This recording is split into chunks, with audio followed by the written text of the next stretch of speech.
Good evening friends. তো আমি সাধারণত ক্রনিক কেসের ভিডিওগুলো দিয়ে থাকি।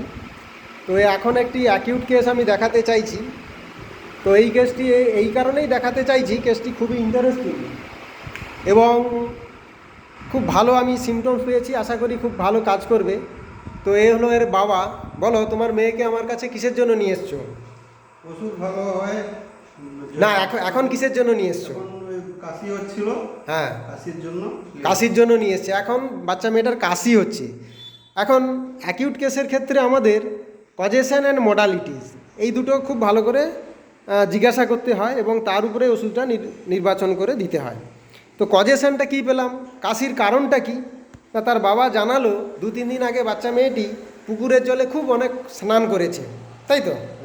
স্নান করার পর থেকেই কাশিটা হচ্ছে। তাহলে কজেশন হচ্ছে টু মাচ সামার বেদিং। পুকুরের জলে, এখন গরমকাল, পুকুরের জলে খুব বেশি স্নান করেছে, তাহলে এইটা হচ্ছে কারণ, কজেশন। আচ্ছা, সিমটমস কী পেলাম? জিভ দেখাও আরিফা, বড় করে জিভ দেখাও। দেখুন বন্ধুরা, টাং একবারে milky white coating of the tongue, জিভ একবারে দুধের স্বরের মতো সাদা। ব্যাস, ওষুধ হয়ে গেল। এই দুটো সিমটমসই আমাদের ওষুধ নির্বাচন করার জন্য যথেষ্ট। কজেশন, অনেক পুকুরে ঠান্ডার জলে স্নান করেছে, আর জিভ একবারে সাদা দুধের মতো কোটিং, আর এমনিতে রেস্টলেসনেস, ছটপটে রয়েছে। বাচ্চাটা রাগ বেশি, জেদ বেশি আছে, বহুত জেদ আছে, রাগ আছে।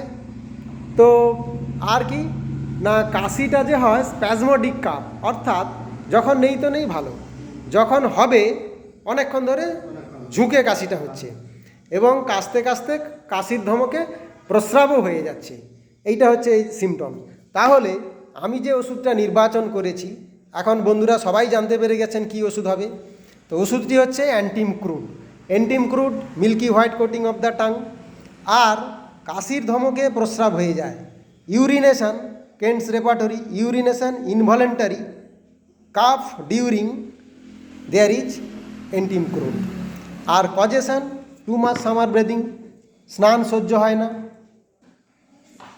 পুকুরের জলে অনেকক্ষণ ধরে স্নান করেছে, অ্যান্টিমক্রুড, নরেন বন্দ্যোপাধ্যায়ের বইতে লেখাই আছে।